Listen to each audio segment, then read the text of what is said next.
ရှင်။ကျမက TNH Med Center ရဲ့အကြောင်းကိုနှိမ့်ဆက်ရေးဖြစ်ပါတယ်။ကျမဒီအကြောင်းကိုမတည်ထောင်ခင်တုန်းကကျမ RBC နဲ့ Horizon International အကြောင်းတွေမှာ10နှစ်ကျော်စာသင်ခဲ့ပါတယ်။အဲ့ဒီစာသင်ခဲ့တဲ့အတွေ့အကြုံတွေကကလေးတွေကလေသင်ချတဲ့အခါကြောင့်လို့ရှိရင်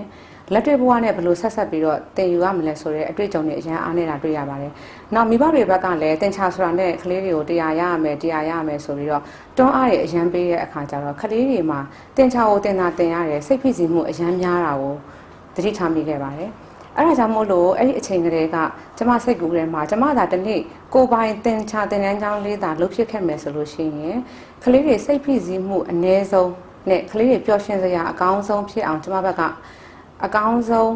ပံ့ပိုးပြီးတော့မှသင်ပေးမယ်လို့ကျွန်မစိတ်ကူးရှိခဲ့ပါတယ်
အချို့ကလေးတွေအတွက်ကတော့